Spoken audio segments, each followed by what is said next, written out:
ये क्लियर किया।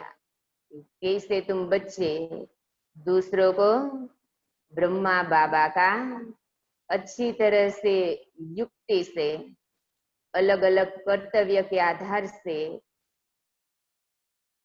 क्योंकि ब्रह्मा सो विष्णु या नारायण को हो, बहुत सारी बातें रहस्य में छिपी हुई और लोग जल्दी ये बातें समझ नहीं सकते। तो आज की मुरली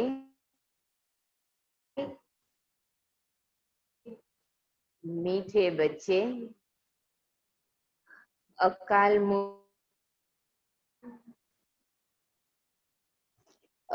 मूर्त बोलता ब्रह्मा है, बोल ये ब्रह्मा है। जब वो ब्रह्मा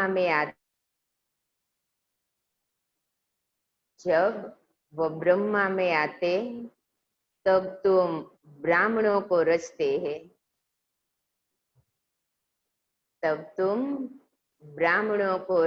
हैं, का प्रश्न, अक्लमंद बच्चे किस राज को समझकर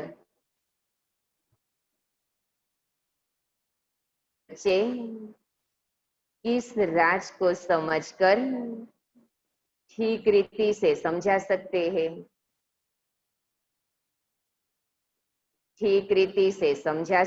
हैं, अक्लमंद माना होशियार, समझदार। उत्तर है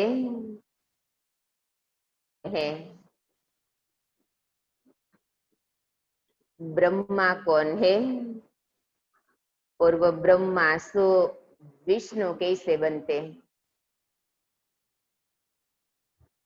ब्रह्मा सो विष्णु कैसे बनते? प्रजापिता ब्रह्मा यहाँ है। प्रजापिता ब्रह्मा वह कोई देवता नहीं, वह कोई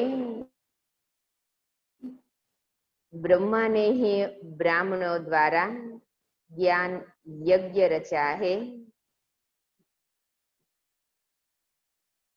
ब्रह्मा ने ही ब्राह्मणों द्वारा ज्ञान यज्ञ रचा है।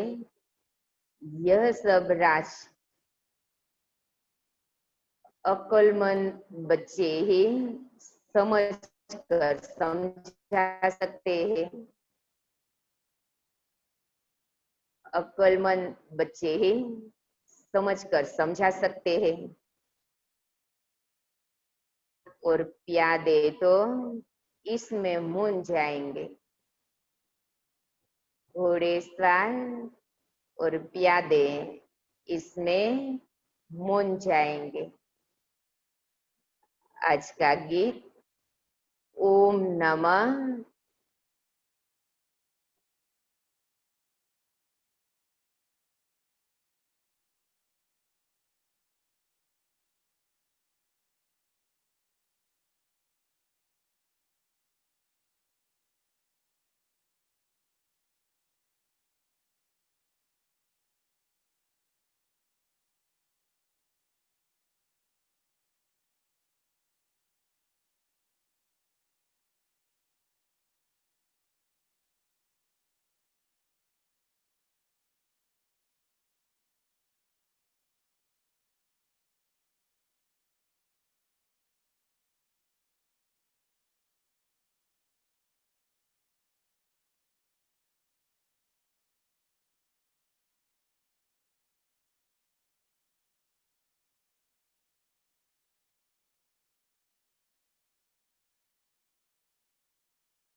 ब्रह्मा आया कहाँ से, ये बताइए।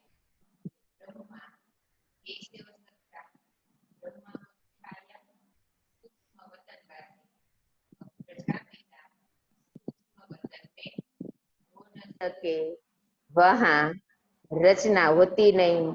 इस पर तुम पर वाद विवाद भी करते हैं, तो समझाना चाहिए ब्रह्मा और ब्राह्मण से क्राइस्ट से क्रिश्चियन अक्षर निकला, बुद्ध से बौद्धि, इब्राहिम से इस्लामी, वैसे प्रजापिता ब्रह्मा से ब्राह्मण नामी ग्रामी है। आदि देव ब्रह्मा वास्तव में ब्रह्मा को देवता कह नहीं सकते होंगे।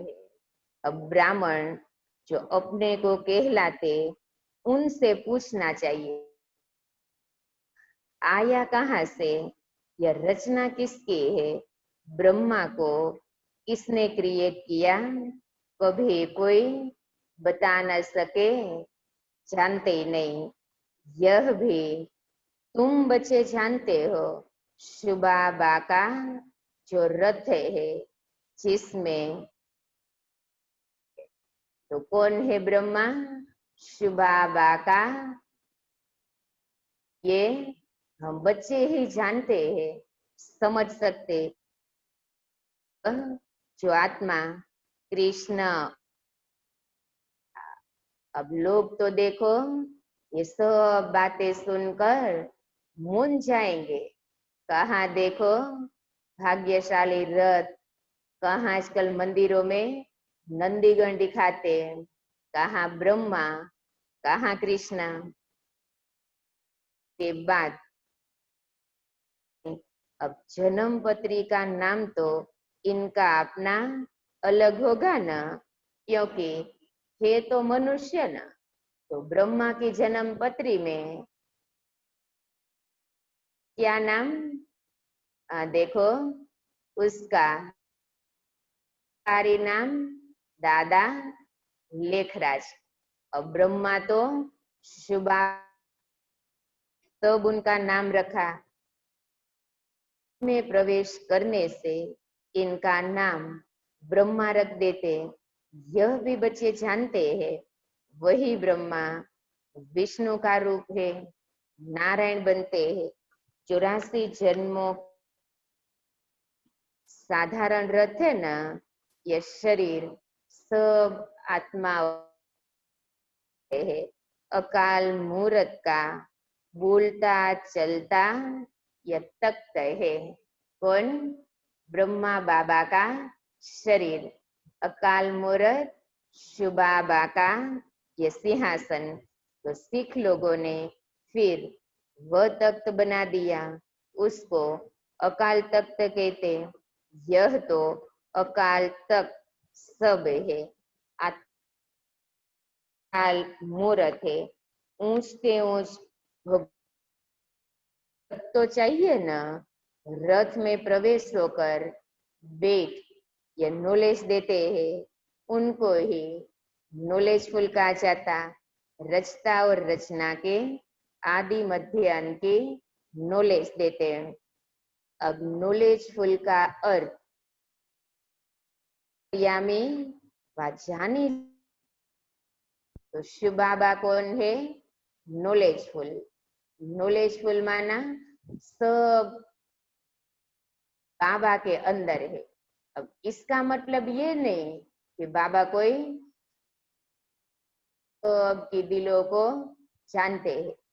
जैसे टीचर, उसका काम है पढ़ाना। जो कुछ भी सब्जेक्ट की नॉलेज है वो टीचर क्या करते, विद्यार्थी को देते हैं।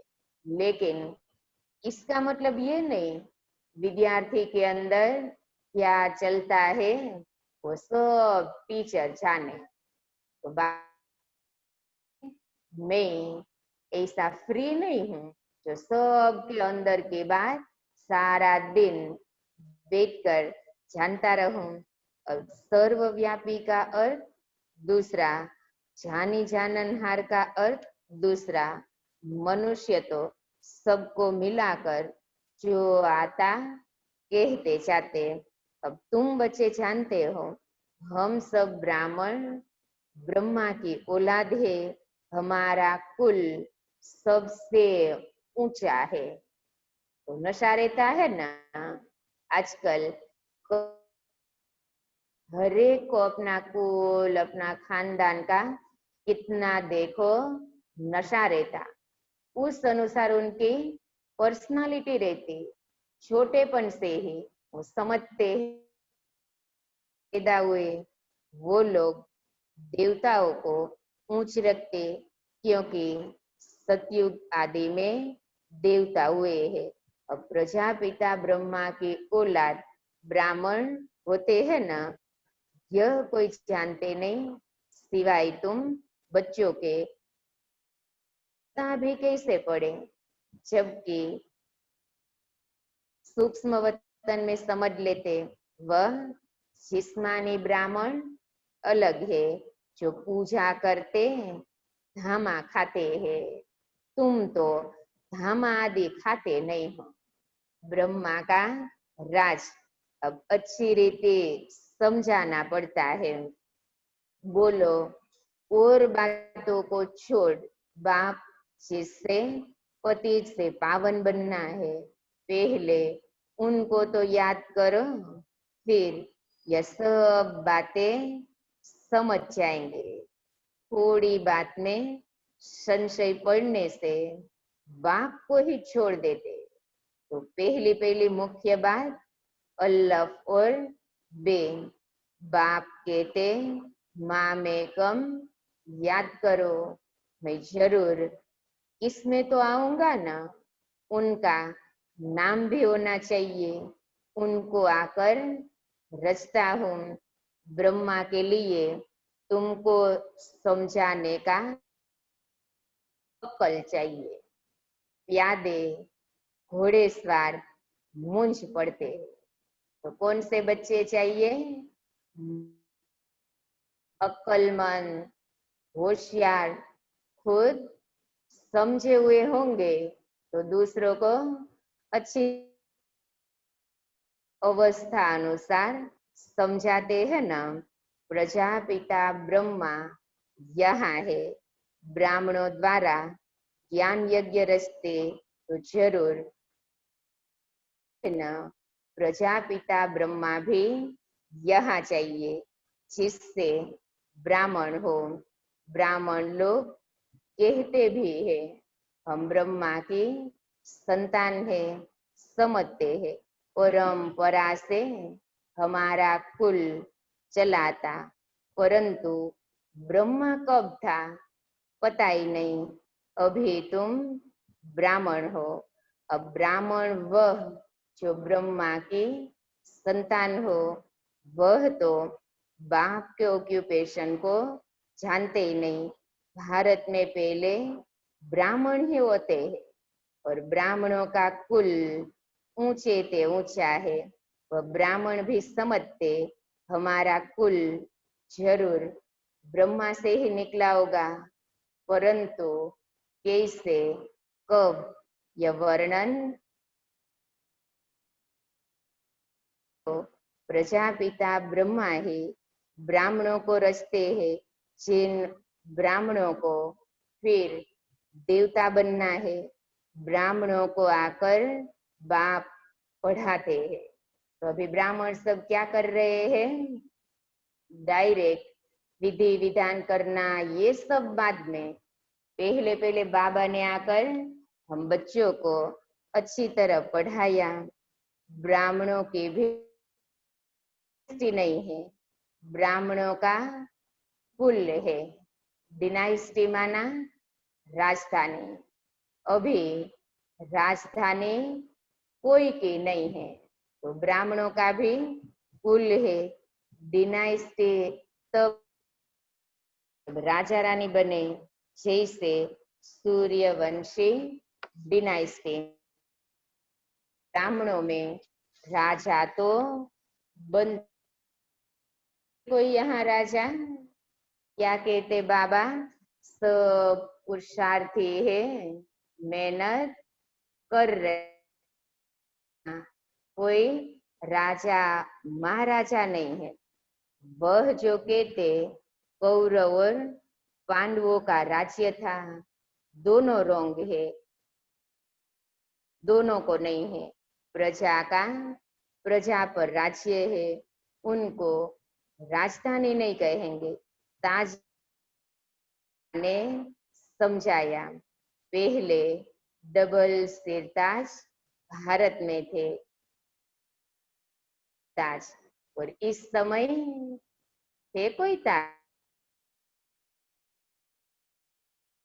है ना, तो शोभेगा भी नहीं, क्योंकि न भी पवित्रता की ताकत है, न खुद प्योर बने। इस समय नो ताज, यह भी सिद्ध कर बताना है। जो बिल्कुल अच्छी धारणा वाला होगा वह अच्छी रीति समझा सकेंगे। ब्रह्मा पर जास्ती बात समझाने की होती है, जानते ही नहीं, यह भी समझाना होता है। वैकुंठ को विष्णुपुरी कहा जाता, अर्थात लक्ष्मी नारायण का राज्य था। 300 तो कहेंगे ना, हमारा बाबा राजा है, ऐसे नहीं, कृष्ण का बाप राजा हो नहीं सकता। सुना, आज देखो बाबा ने ये भी एक राज को क्या कहते हैं, प्रिंस।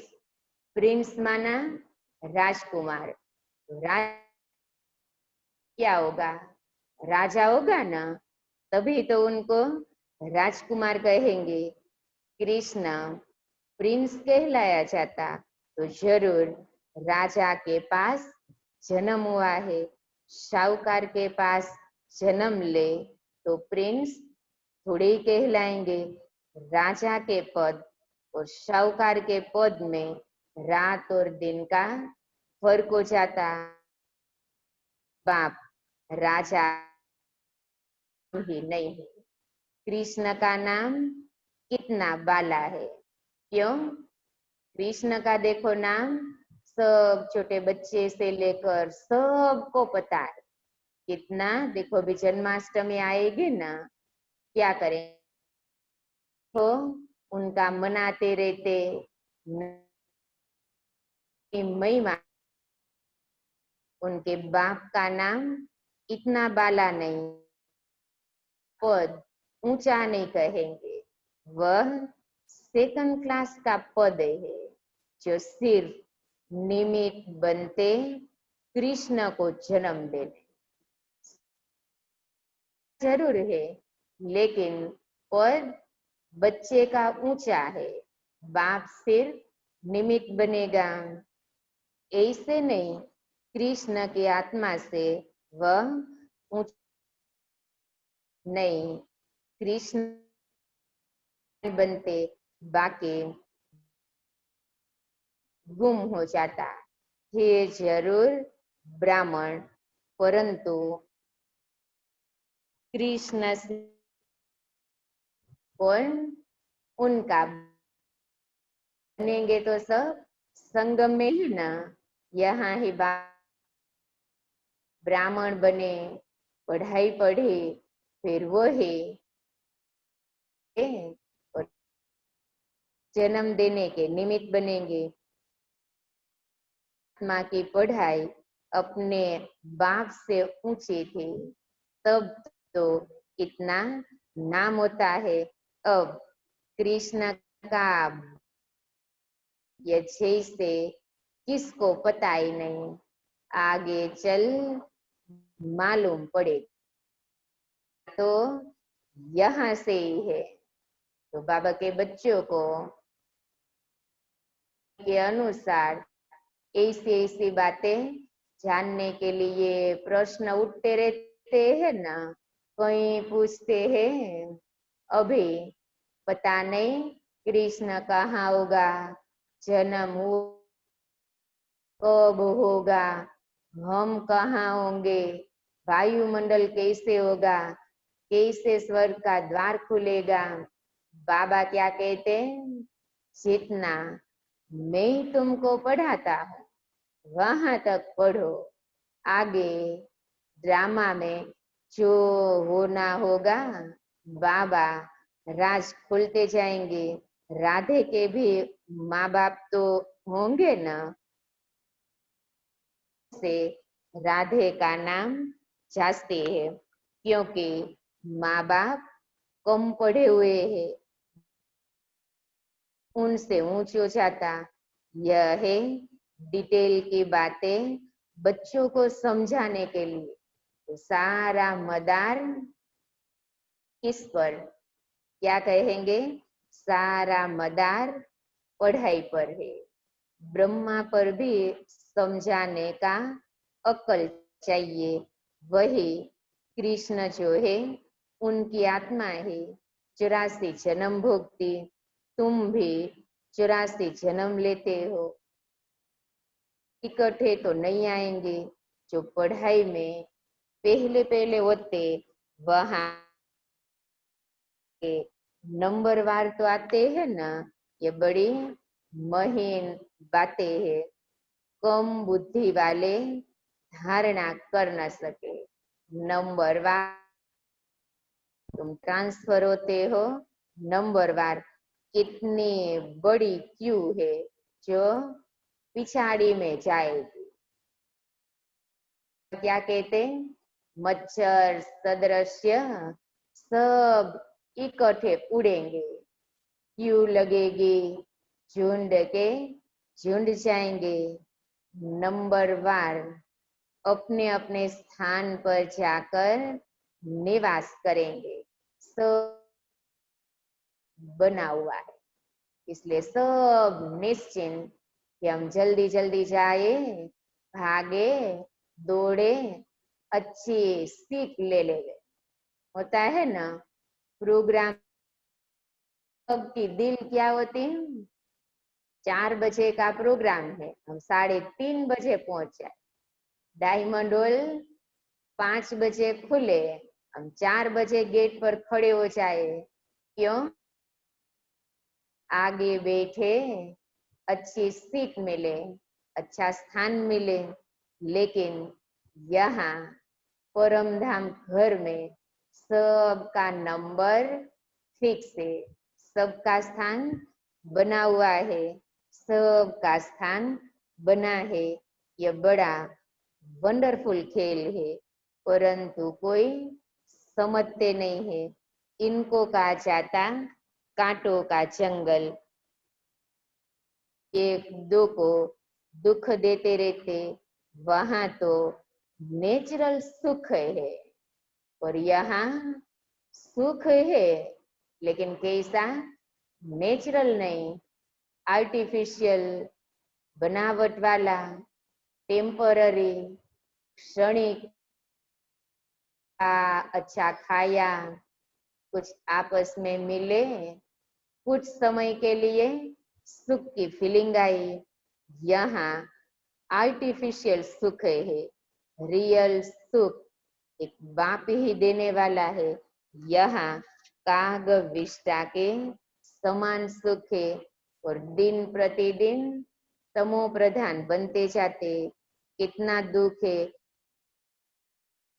बाबा क्या कहते, बच्चों को दुख आता है, ये फीलिंग आती है, ये शेक लगता है, सिर्फ दुख नहीं आता लेकिन असर होती, इफेक्ट होती।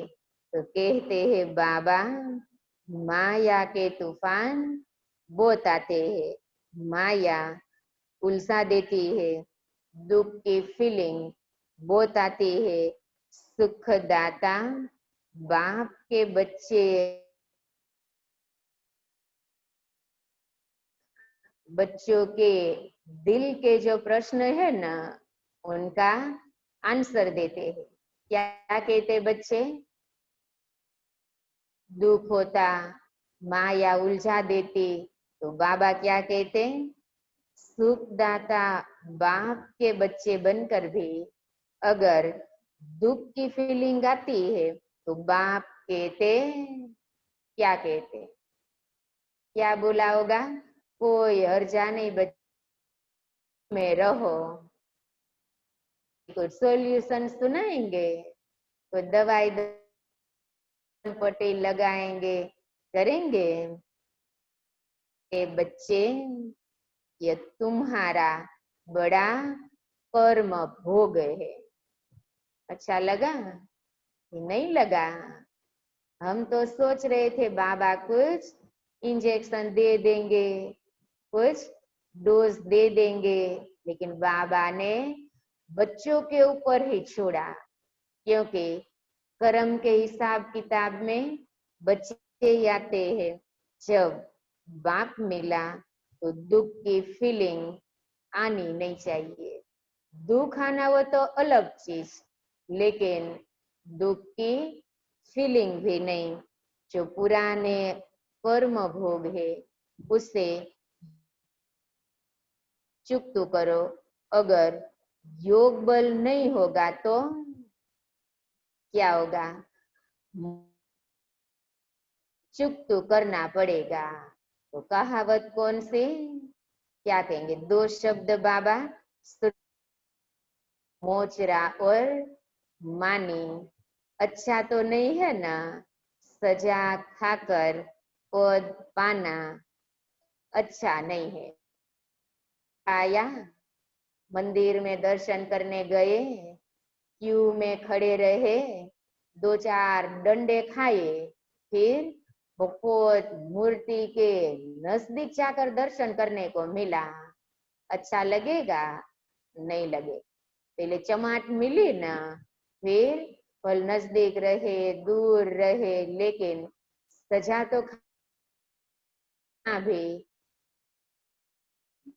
पुरुषार्थ करना चाहिए, नहीं तो फिर ट्रिब्यूनल बैठती है। हम बच्चों के लिए जरूरत ही न रहे। ट्रिब्यूनल की जरूरत किसके लिए पड़ती? आजकल देखो, स्कूल में स्टूडेंट ने एग्जाम दी, कोई का पेपर इतना अच्छा, इतना क्लियर, वाले ने एक बार देखा और तुरंत फाइनल उसके मार्क्स दे दिए।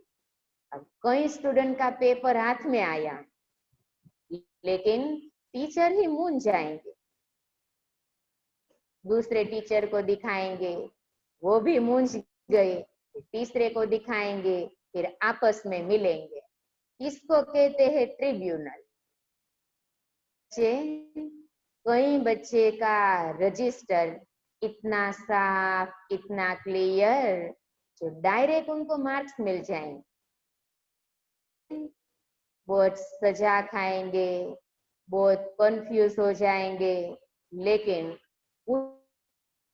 रहे तो उनके ट्रिब्यूनल बैठती है। प्रजा तो ढेर की ढेर है। यह तो ड्रामानुसार सब गर्भ जेल में बहुत सजाएं खाते भटक, और कोई कोई आत्मा बहुत नुकसान करती है। जब कोई में अशुद्ध आत्मा का प्रवेश होता, इतना हैरान होते, नई दुनिया में ये बातें होती नहीं। पुरुषार्थ करते हो कि हम नई दुनिया में जाए, वहां जाकर बनाने पड़ेंगे। राजाओं के पास जन्म लेते हो, कृष्ण जन्म लेते हैं, परंतु इतने महल आदि सब पहले से थोड़े ही होते हैं, वह तो फिर बनाने पड़े। कौन रचते हैं? जिनके पास आया हुआ है। राजाओं के पास जन्म होता है, क्या होता सो आगे चल देख, अभी थोड़े ही बताएंगे। अगर बाबा बता देवे, फिर आर्टिफिशियल नाटक हो जाए। इसलिए कुछ भी नहीं, ड्रामा में बताने की नोंद नहीं है। तो बाप कहते मैं भी पाठधारी हूँ, आगे की बातें पहले से ही जानता होता तो बहुत कुछ बतलाता। बाबा अंतर्यामी होता तो पहले से बता देते। नहीं, ड्रामा में जो होता है उनको साक्षी होकर देखते चलो, साथ साथ याद की यात्रा में मस्त रहो। इसमें ही फेल होते हैं। ज्ञान कभी कम जास्ती नहीं होता, याद की यात्रा कभी कम कभी जास्ती होती है। सो है ही याद कभी उमंग रहता, कभी ढीला। तो अभी कौन सी सीजन है उमंगों की कि कमजोर बनने की? हर एक बच्चे खुद खुद के अनुभव से चेक कर सकते, नीचे ऊपर यात्रा ज्ञान में तुम सीढ़ी नहीं चढ़ते, ज्ञान को आ जाता। यात्रा है याद कहते, याद में रहने से तुम सेफ्टी में रहता। हर एक की चाहना है हम,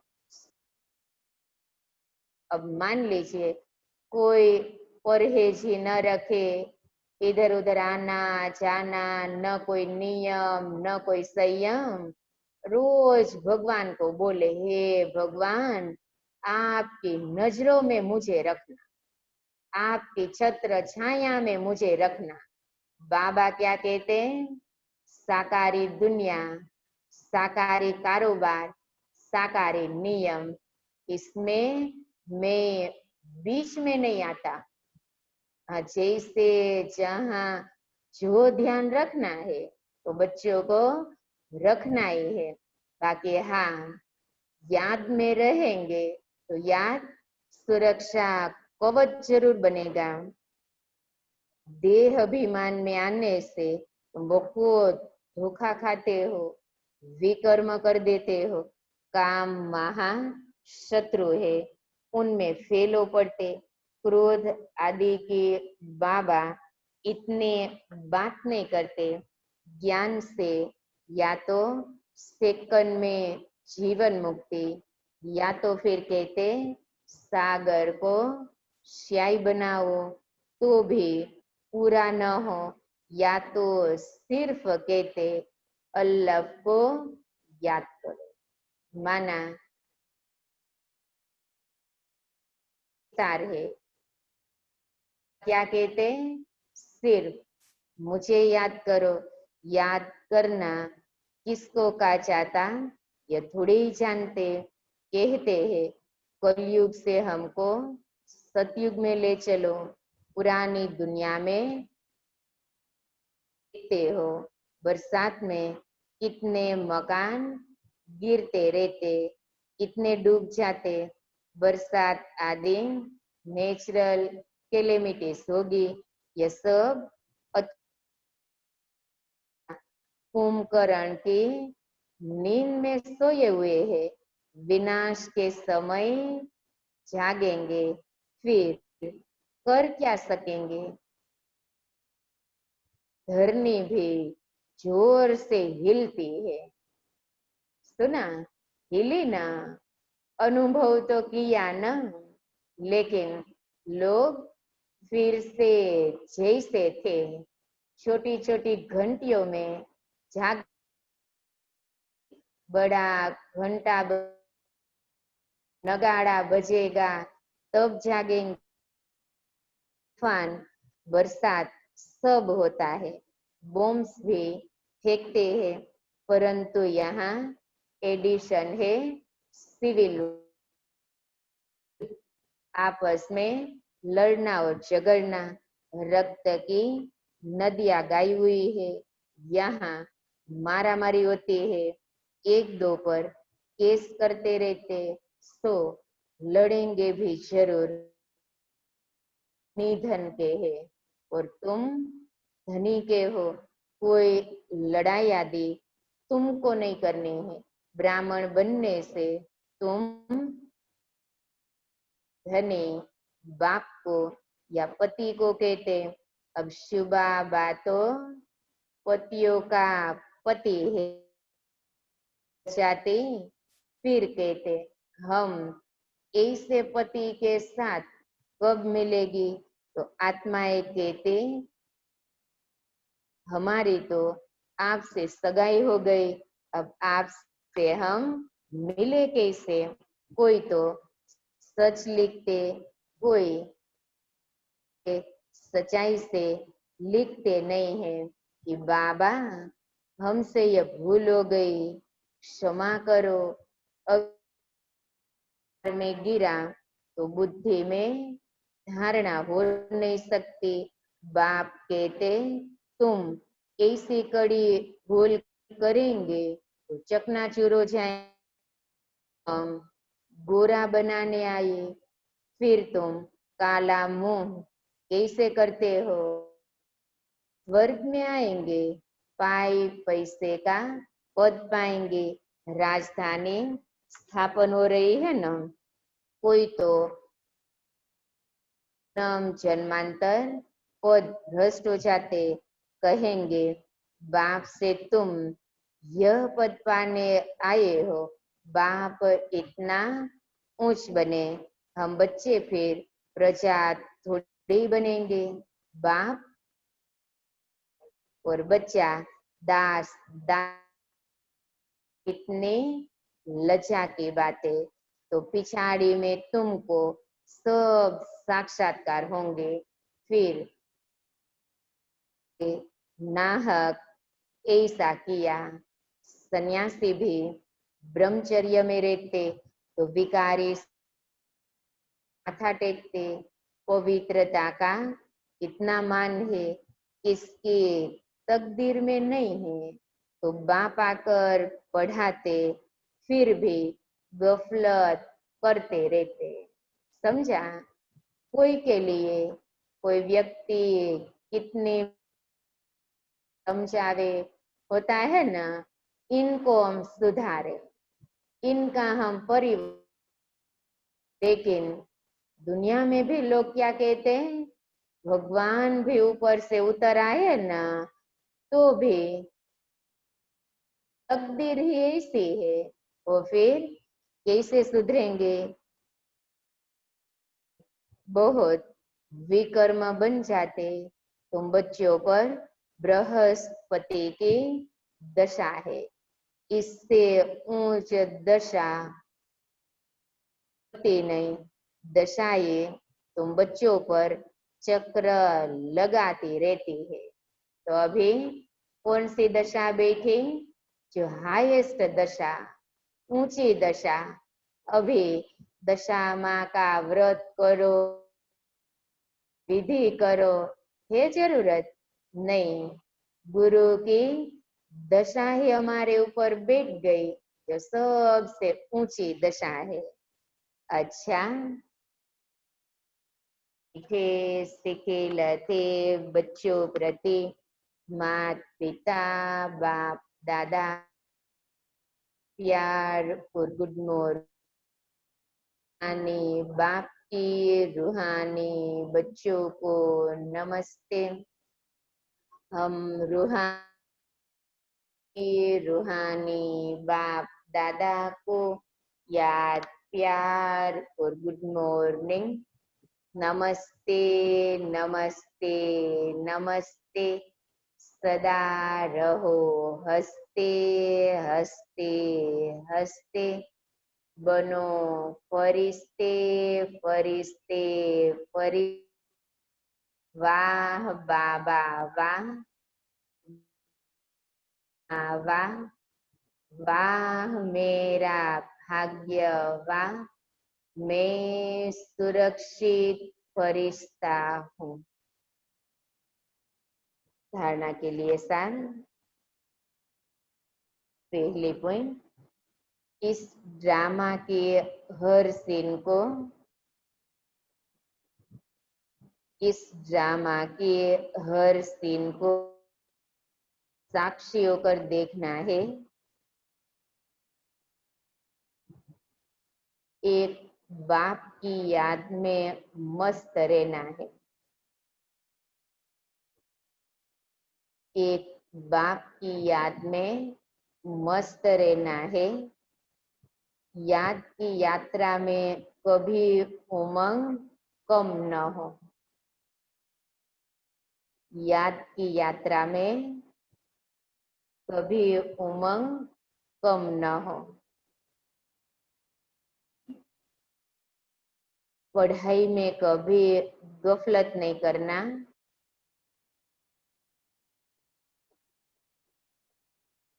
अपनी ऊंच तकदीर बनाने के लिए अपने ऊंच तकदीर बनाने के लिए पवित्र जरूर बनना है। हार खाकर जन्म जन्मांतर के लिए पद भ्रष्ट नहीं करना है। जन्म जन्मांतर के लिए पद भ्रष्ट नहीं करना है। आज का वरदान,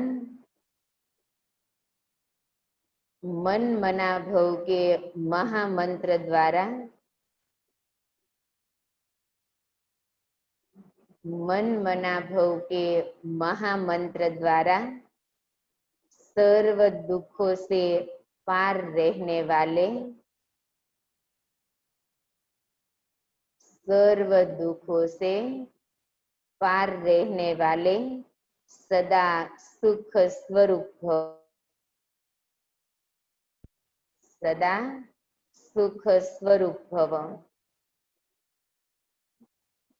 जब किसी भी प्रकार का दुख आए, जिससे दुख भाग जाएगा। स्वप्न में भी जरा भी दुख का अनुभव न हो। तन बीमार हो जाए, धन नीचे ऊपर, लेकिन दुख की लहर अंदर आनी नहीं चाहिए। जैसे सागर में लहरें आती है, उन लहरों में लहराना था, वो उसमें लहर को जंप देकर ऐसे क्रॉस करते कर रहे हैं। तो सागर के बच्चे सुख स्वरूप हो, दुख की लहर कभी भी ना आए। स्लोगन है, हर संकल्प में दृढ़ता की विशेषता को प्रैक्टिकल में लाओ। हर संकल्प में दृढ़ता की विशेषता को प्रैक्टिकल में लाओ तो प्रत्यक्षता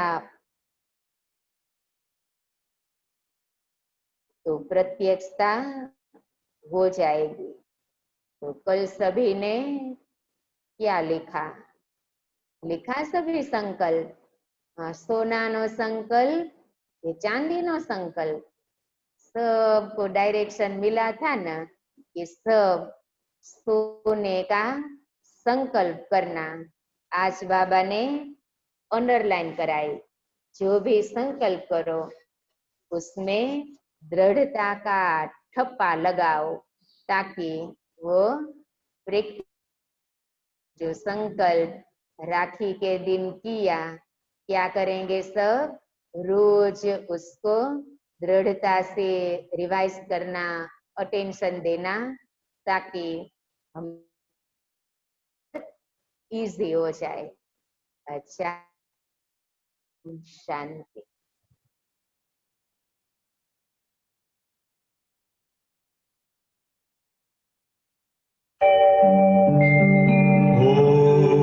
ओम शांति शांति।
कहाँ से आए अपने आप को जानो,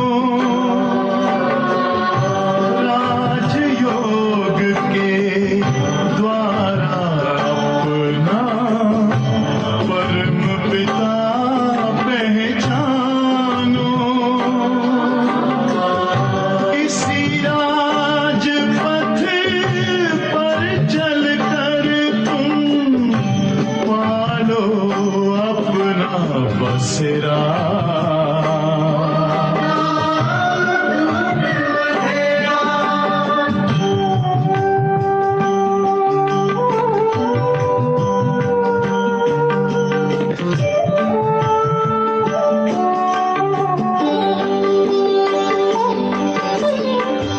तुम हो आत्मा तन से न्यारे, परमात्मा को प्यारे। दिव्य गुणों को धारण करके योगी बनो दुलारे। ज्योति बिंदु ही तोड़ेगा ये माया मोह का घेरा।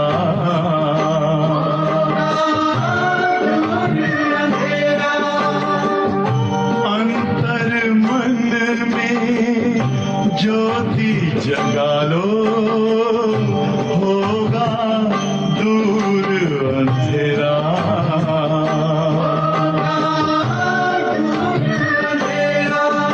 ओम शांति, ओम शांति।